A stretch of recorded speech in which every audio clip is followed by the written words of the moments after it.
सिद्धि बुद्धि प्रदे देवी भुक्ति मुक्ति प्रदायिनी मंत्र मूर्ते सदा देवी महालक्ष्मी नमोस्तुते। नमस्कार, मैं अनीशा, स्वागत है आपका मराठा प्रहार न्यूज में। दीपोत्सव पर्व पर आज हमारे बीच श्री गुरु सेवा संस्थान के संस्थापक एवं श्री योग के परम साधक पूज्य गुरुदेव श्री विवेक महाराज जुड़ चुके हैं। उनसे हम दिवाली के विषय में बहुत ही महत्वपूर्ण जानकारियां लेने वाले हैं। नमस्कार। नमस्कार। सर्वमंगल मांगल्ये शिवे सर्वार्थ साधिके शरण्ये त्र्यंबके गौरी नारायणी नमोस्तुते। इस दीपोत्सव पर्व पर आप सभी सुधी और विद्वान सभी दर्शकों को दीपोत्सव पर्व पर बहुत सारी शुभकामनाएं और बहुत सारा आशीर्वाद। जय राम जी के। सबसे पहले तो हमारे दर्शक जानना चाहेंगे कि दीपावली पर्व का शाब्दिक अर्थ क्या है। जिस प्रकार से नाम में ही एक शब्द आता है दीपा धन आवली जी। दीप शब्द का अर्थ है दिया, आवली का अर्थ शब्द का अर्थ है पंक्ति, अर्थात दीपों की ऐसी एक पंक्ति कि जिसके माध्यम से हम उत्सव को पूर्णता देते हैं, उसको दीपावली शब्द बोला गया है। दीपों की पंक्तियों के साथ मनाया जाने वाला उत्सव दीपावली जी। दीपावली अमावस्या का महत्व क्या रहता है, साथ ही यह कितनी महत्वपूर्ण मानी जाती है। जी देखिए, चंद्रमा की जो 16वीं कला है, चंद्रमा की 16वीं कला को अमा शब्द बोला गया है। अमा शब्द से उसका उच्चारण किया गया है। और वैसे तो पूरे वर्ष भर में 12 अमावस्या आती है। उन 12 अमावस्याओं के भिन्न भिन्न प्रकार के नाम बोले गए हैं, जैसे कि सोमवार को पड़ने वाली सोमवती अमावस्या, मंगल को होने वाली भौमवती अमावस्या, शनिवार को पड़ने वाली शनिश्चरी अमावस्या। परंतु दीपावली की अमावस्या का महत्व इसलिए ज़्यादा है क्योंकि इस दिन चंद्रमा अपनी समस्त कलाओं को छुपा लेता है, अर्थात उस दिन को हम कह सकते हैं नो मुंडे। उस दिन चंद्रमा पूर्ण रूप से लुप्त हो जाता है, अपने आप को छुपा लेता है जी। और चंद्रमा का सीधा सीधा संबंध हमारे शास्त्र में हमारे मन से बोला गया है। और इसके बारे में एक मंत्र बोला जाता है, और मंत्र ऐसे बोलते, चंद्रमा मनसो जातः, अर्थात चंद्रमा ये मन का स्वामी है। और जब भी कभी किसी व्यक्ति को अपने जीवन में उच्च आदर्शों को यदि प्राप्त करना है तो उसको उच्च आदर्शों को प्राप्ति के लिए मन की एकाग्रता का होना अत्यंत आवश्यक है।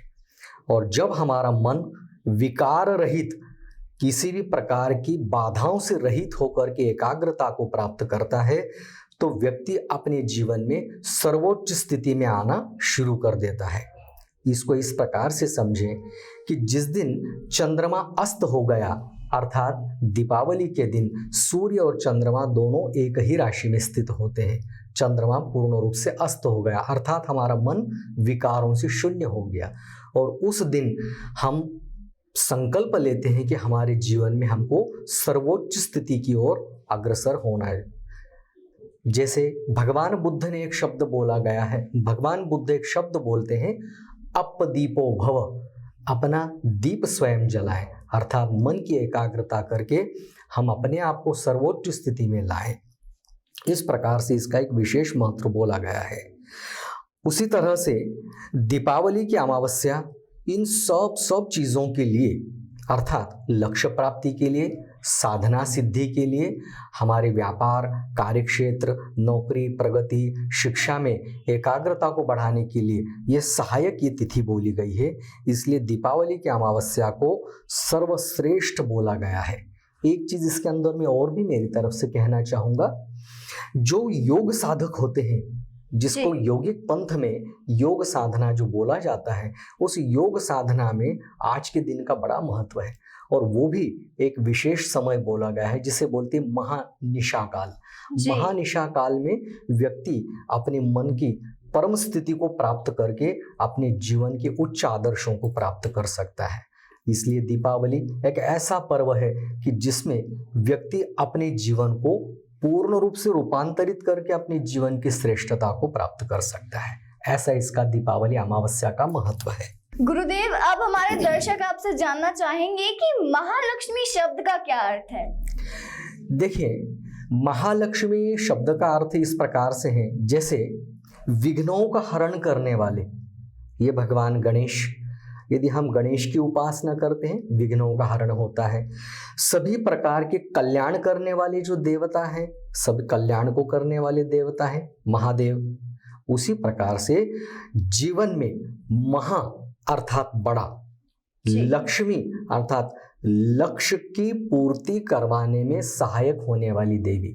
तो महालक्ष्मी शब्द का शाब्दिक रूप से अर्थ में यदि कहूँ, महा बड़ा, लक्ष्य प्राप्त करने में जो शक्ति सहायक होती है उसे महालक्ष्मी बोलते हैं। ये महालक्ष्मी शब्द हमारे जीवन में हमारे को हमारी लक्ष्य प्राप्ति की बोध करवाने वाला ये शब्द बोला गया है। माँ लक्ष्मी के कितने स्वरूप हमारे शास्त्रों में वर्णित हैं? महालक्ष्मी के देखा जाए तो 8 स्वरूप हमारे शास्त्र में बोले गए हैं, परंतु आज मैं हमारे सभी दर्शकों को एक विशेष चीज बताना चाहूंगा। महालक्ष्मी का एक संपूर्ण परिवार है और उस संपूर्ण परिवार में महालक्ष्मी की जो माता है उनको बोलते हैं ख्याति। महालक्ष्मी के जो पिता हैं उनको बोलते हैं भृगु। महालक्ष्मी के 2 भाई हैं जिनका नाम है धाता और विधाता। महालक्ष्मी की एक बहन भी है जिनका नाम है अलक्ष्मी। महालक्ष्मी के पति तो सबको ज्ञात ही है, महालक्ष्मी के पति है भगवान महाविष्णु। और महालक्ष्मी के हमारे शास्त्र में 4 पुत्र भी बोले गए हैं जिनको मनस पुत्र बोलते हैं, और मनस पुत्र में बोले गए हैं आनंद, करदम, श्रीद और चिकलित। ये महालक्ष्मी के 4 पुत्र बोले गए हैं। महालक्ष्मी का निवास ये क्षीर सागर में बोला गया है। क्षीर सागर में महाविष्णु के साथ कमल पर वो वास करती हैं, वो उनका निवास स्थान है। महालक्ष्मी का विशेष रूप से जो पूजा करने का जो दिन बोला गया है हमारे शास्त्र में, वो शुक्रवार बोला गया है। और महालक्ष्मी का जो सर्वश्रेष्ठ जो प्रिय रत्न बोला है उसको हीरा बोलते हैं, डायमंड बोलते हैं। हीरे का वो बड़ा हीरा बड़ा महालक्ष्मी को प्रिय है। अब लक्ष्मी के हमारे शास्त्र में जो स्वरूप बोले गए हैं वो 8 स्वरूप कहे गए हैं। अष्ट लक्ष्मी उसे बोलते हैं। एक लक्ष्मी उसे बोलते हैं आदि लक्ष्मी। आदि लक्ष्मी का अर्थ ये होता है जो हमारे को जीवन में पवित्रता, आरोग्य और श्रेष्ठता प्रदान करती है। दूसरी लक्ष्मी बोली गई है उनको बोलते हैं धन लक्ष्मी, जो हमारे को जीवन में हमारी जो भौतिक जितनी भी कामना है उन कामनाओं की सिद्धि पूर्ति के लिए वो धन प्रदान करती है, वो धन लक्ष्मी। तीसरी लक्ष्मी उसको बोलते हैं धान्य लक्ष्मी। धान्य लक्ष्मी अर्थात हमारे जीवन में हमारे धन और धान्य से हमारे घर को पूर्ण करने वाली वो धान्य लक्ष्मी जी। मैं इसमें एक चीज थोड़ी सी और भी मैं जोड़ना चाहूँगा। धान्य लक्ष्मी का अर्थ ये भी होता है जो हम भोजन ग्रहण करते हैं तो भोजन के माध्यम से हमारे शरीर की तुष्टि पुष्टि करवाने वाली धान्य लक्ष्मी। और यहाँ एक संदेश भी मैं आपके चैनल के माध्यम से सभी दर्शकों को देना चाहूँगा कि जो धान्य लक्ष्मी होती है, जब हम भोजन की थाल हमारे सामने लेते हैं तो भोजन की थाल में हम उतना ही भोजन हमारे पास में लेवें जितना हमारा शरीर की मन की आवश्यकता हो। अत्यधिक मात्रा में भोजन लेकर के उसको फेंकना एक प्रकार से देखा जाए तो ये धान्य लक्ष्मी का भी अपमान हमारे शास्त्र में बोला गया है। चौथी लक्ष्मी है उसको बोलते हैं गजलक्ष्मी। गजलक्ष्मी का अर्थ ये होता है जो हमारे कार्य में गति प्रदान करती है, जो हमारे कार्य को सुचारू रूप से आगे बढ़ाती है।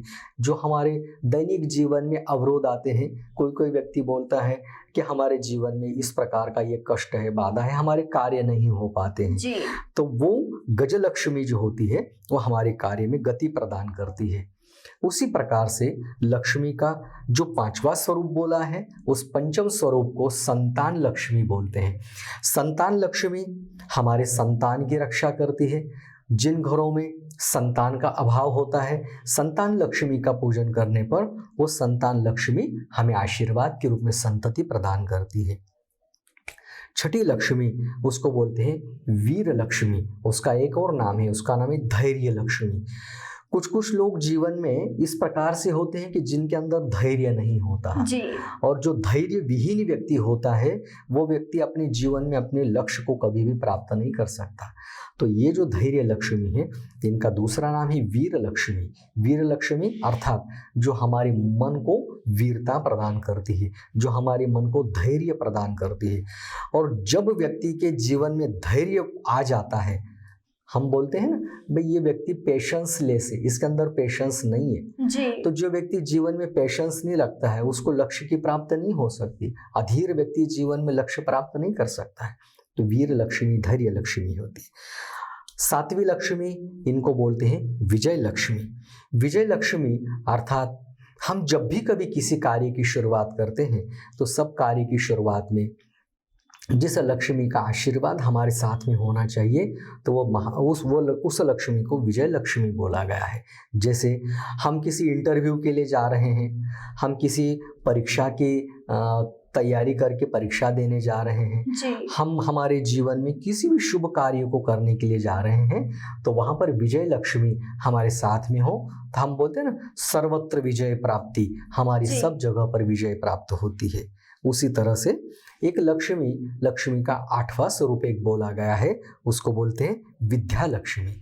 विद्या लक्ष्मी का अर्थ यह होता है जो ज्ञान हमको प्राप्त होना है, उस ज्ञान प्राप्ति में जो लक्ष्मी हमको सहायक बन करके ज्ञान की प्राप्ति कराती है उसको विद्या लक्ष्मी बोलते हैं।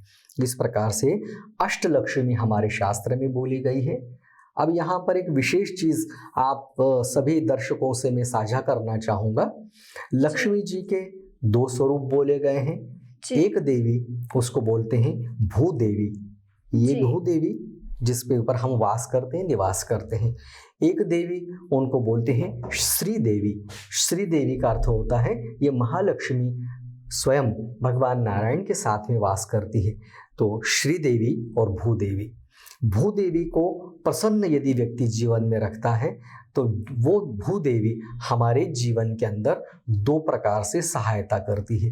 भूदेवी की सहायता इस प्रकार से बोली गई है, जैसे यदि कोई व्यक्ति अपने जीवन में भूमि, भवन, आज की भाषा में यदि मैं कहूँ फ्लैट वगैरह, अर्थात हमारा निवास स्थान हमको यदि जल्दी से प्राप्त करना हो तो माँ भूदेवी की पूजा की जाती है।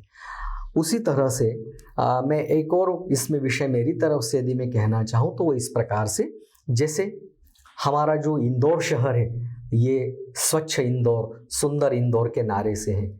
तो स्वच्छ और सुंदर इंदौर के बारे में मैं ऐसा कहूँगा, जहाँ पर स्वच्छता का वास होता है वहाँ लक्ष्मी का निवास होता है।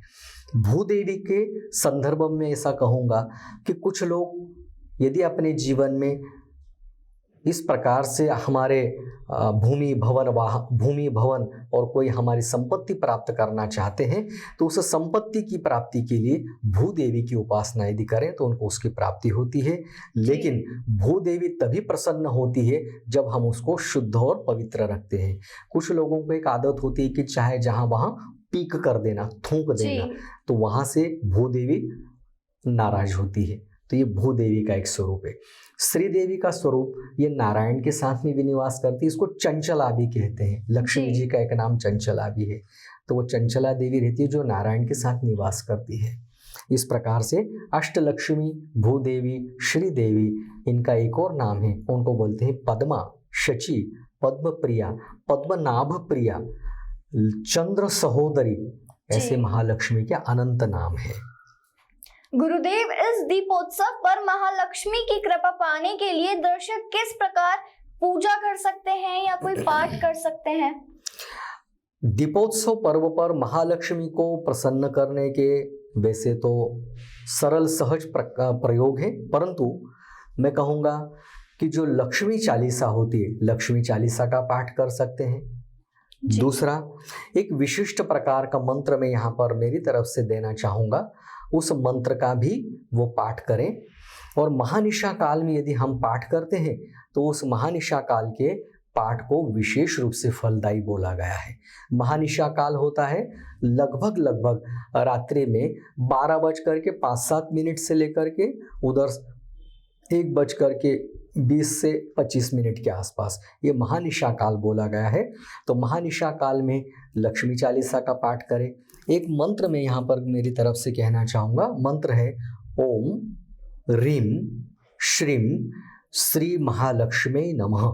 इस मंत्र का यदि कोई व्यक्ति कमलगट्टे की माला से, स्फटिक मणि की माला से, शांत एकाग्र मन से शुद्ध घी का दीप जला करके और उसके अंदर थोड़ा सा केसर डालें, एक इलायची डालें और उस मंत्र को 108 बार अथवा 3 माला अथवा 5 माला, 7 माला या फिर 11 माला जाप करें। उसके साथ में ओम नमो भगवते वासुदेवाय, ये भगवान नारायण का, क्योंकि लक्ष्मी को तो हमने मना लिया जी। लेकिन नारायण की बिना लक्ष्मी अधूरी है, तो नारायण का भी पाठ होना चाहिए। तो ओम नमो भगवते, इस 12 अक्षरी महामंत्र का भी 5 माला जाप करना चाहिए। तो इस मंत्र का करने पर काफ़ी कुछ सकारात्मक जीवन में परिणाम आता है। पूरे वर्ष भर तक महालक्ष्मी की अखंड कृपा बनी रहती है।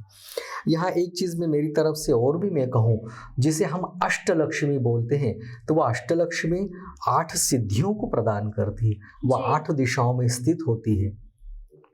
वह अष्टलक्ष्मी में जो जिस प्रकार से अष्ट सिद्धियाँ हमारे जीवन में चाहिए, अष्ट सिद्धियों का वास 8 दिशाओं में बोला गया है जी। एक दिशा जिसे हम बोलते हैं ईशान्य में मन की स्पष्टता हो। नंबर 2 हमारा समाज के साथ में जुड़ाव हो। 3 हमारे को सतत धन की प्राप्ति हो। 4 हमारे जीवन में हमारा नाम प्रतिष्ठा यश हो, जिसको आज की भाषा में यदि मैं कहूँ तो ब्रांडिंग, हमारा एक ब्रांड हो, हमारा ब्रांड ऐसा मार्केट में बने कि लोग हमारी पहचान करें। उसी तरह से हमारे संबंध सबसे अच्छे बने रहें। इसके साथ में सतत धन की प्राप्ति होती रहे और हमें हमारे को सहायता करने के लिए सहायक वर्ग हमेशा हमारे साथ बना रहे। तो यह 8 दिशाओं में अष्ट सिद्धि के साथ में अष्टलक्ष्मी का वास होता है। दीपावली के दिन दीपक लगाने का क्या खास महत्व माना जाता है? दीपावली के दिन दीपक का एक विशेष महत्व ये बोला गया है। दीपावली के दिन विशेष रूप से तेल के अंदर, और उसमें भी तिल का जो तेल होता है, तिल के तेल में लक्ष्मी का वास होता है और जल के अंदर नारायण का वास होता है। तो उस दिन जल के अंदर काले अथवा सफ़ेद तिल मिला करके स्नान करना चाहिए और दीप जो है वो तिल के तेल का दीपक अवश्य ही उस दिन जलाना चाहिए। घी का दीप, तिल के तेल का दीप और बाकी जो समय पर उपलब्ध हो उस तेल का दीप जलाना चाहिए। दीप का बड़ा महत्व है। दीप के बारे में ये बोला जाता है, शुभम करोति कल्याणम आरोग्यम धन संपदा शत्रु बुद्धि विनाशाय दीप ज्योति नमोस्तुते। उस दिन दीप जलाते समय इस मंत्र को बोल करके दीप देवता को प्रार्थना करें कि हमारे जीवन के अंदर के समस्त तमस को, अंधकार को मिटा करके हमारा जीवन ज्योतिर्मय करे, तेजोमय करे, यशोमय करे। जी, इस कड़ी को मैं यही समाप्त करना चाहूंगी और हमारे दर्शकों का और गुरुदेव का खास धन्यवाद देना चाहूंगी। साथ ही मराठा प्रहार न्यूज की ओर से सभी दर्शकों को दीपावली की हार्दिक शुभकामनाएं देना चाहूंगी। नमस्कार। नमस्कार।